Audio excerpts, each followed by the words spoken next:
देश में civil code लागू करने की बहस जारी है। सिविल कोड को लेकर कई तरह की प्रतिक्रिया सामने आ रही है, जिसमें कुछ लोग इसके पक्ष में तो कुछ लोग विपक्ष में तर्क देते हैं। उत्तराखंड सरकार ने इस क्रम में कदम बढ़ा भी दिया है। जब देश में सिविल कोड लाने की बात हो रही है तो गोवा की भी अब चर्चा होने लगी है।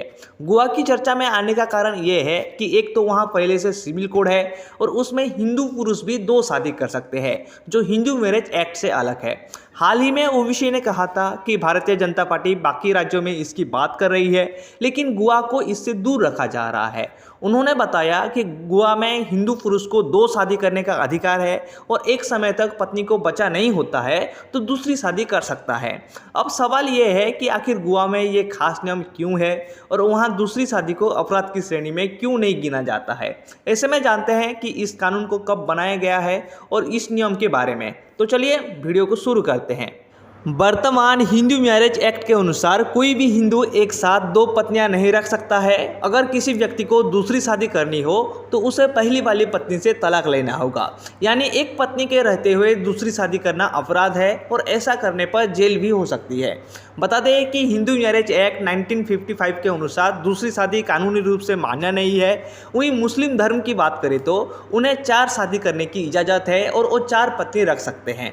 इस वजह से सिविल कोड की बात होती है और एक जैसे कानूनी की मांग की जा सकती है, मगर गोवा में ऐसा नहीं है। गोवा का जो सिविल कोड है उसमें 1880 में एक संशोधन किया गया था। उस वक्त के पुर्तगाली राजा ने इसमें संशोधन किया था और कुछ शर्त के आधार पर ऐसा करने का अधिकार दिया गया था, यानी कुछ परिस्थितियों में गोवा के हिंदू लोग भी एक पत्नी के रहते हुए दूसरी लड़की से शादी कर सकते हैं।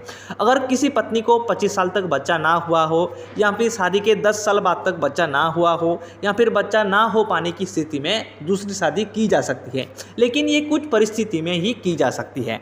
हालांकि दूसरी शादी करते वक्त पुरुष को पहले पुरानी पत्नी से लिखित परमिशन लेना होगा। ऐसा करने के बाद ही दूसरी शादी को कानूनी माना जाएगा। इस कानून के तहत कई सालों से अभी तक कोई शादी नहीं हुई है, क्योंकि गोवा में हर शादी का रजिस्ट्रेशन जरूरी है और पिछले कुछ सालों से इस कानून के तहत शादी के लिए रजिस्ट्रेशन नहीं करवाया गया है। खास बात यह है कि अभी तक इस प्रावधान के खिलाफ कोई भी चुनौती नहीं दी गई है और कोर्ट में चुनौती का कोई मामला नहीं हुआ है। बता दें कि गोवा के आज़ाद होने के बाद पुर्तगालियों की ओर से बनाए गए कई नियम को बरकरार रखा था, जिसमें ये भी शामिल है। बता दें कि गोवा एक ऐसी जगह है जिसमें सिविल कोड लागू है और इस सिविल कोड में दूसरी शादी की इजाज़त दी गई है।